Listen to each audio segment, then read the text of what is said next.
নমস্কার। বাংলাদেশের প্রাথমিক বিদ্যালয়ে বিভিন্ন শ্রেণীর শিক্ষক নিয়োগ দেওয়া হয়। তার ভিতর একটি পদ রয়েছে শারীরিক এবং সঙ্গীত শিক্ষার জন্য একজন করে শিক্ষক নেওয়া হয় এবং প্রাথমিক বিদ্যালয়গুলোতে এই পদের জন্য শিক্ষক রয়েছে।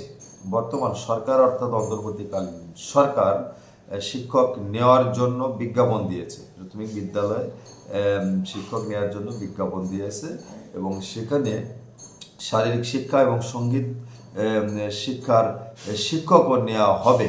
কতগুলো পদ খালি রয়েছে সেটা পূরণ করা হবে, এজন্য বিজ্ঞাপনও দিয়েছে। কিন্তু গতকাল আমরা জানতে পারলাম, দৈনিক সমকাল পত্রিকা সহ আরও কয়েকটি পত্রিকায় আসছে, এই পদ বন্ধ করা হয়েছে, অর্থাৎ এই পদে কোনো শিক্ষক নেওয়া হবে না। কোন পদে শিক্ষক নেওয়া হবে না? শারীরিক শিক্ষা এবং সঙ্গীত শিক্ষার জন্য যে শিক্ষক, কোনো শিক্ষক নেওয়া হবে না। এর কারণ হিসেবে যেটা দেখা গেল সেটা হচ্ছে কয়েকটি রাজনৈতিক দল এবং ধর্মভিত্তিক সংগঠন বিরোধিতা করেছে। তারা বিরোধিতা করেছে, সরকারের কাছে প্রস্তাব দিয়েছে যে এই পদে কোনো শিক্ষক নেওয়া যাবে না এবং সরকার সেটা মেনে নিয়েছে। তাদের বিরোধিতার কারণে বিজ্ঞাপনটি স্থগিত করেছে। এই পদের জন্য আপাতত কোনো শিক্ষক নেওয়া হবে না।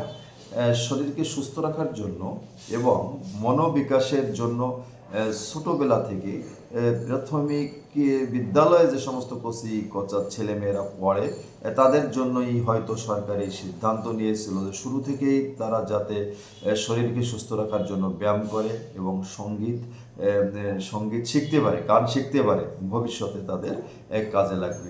জানি না আবার কেন সরকার বন্ধ করলো এই শিক্ষকের পদটি। একদিকে বেকার সমস্যা বৃদ্ধি পাবে, অনেক শিক্ষকের কর্মসংস্থাপন হইতো, সেটা কয়েকটি রাজনৈতিক দল এবং ধর্মভিত্তিক সংগঠনের দাবি প্রেক্ষাপটে বিরোধিতার কারণে সরকার বন্ধ করে দিল। এই বিষয়ে কতটুকু লাভ হলো দেশের জন্য, কর্মসংস্থাপনের জন্য, আপনারা আপনাদের মতামত কমেন্ট বক্সে জানাবেন। সবাই ভালো থাকবেন। এ পর্যন্তই আজকে। নমস্কার।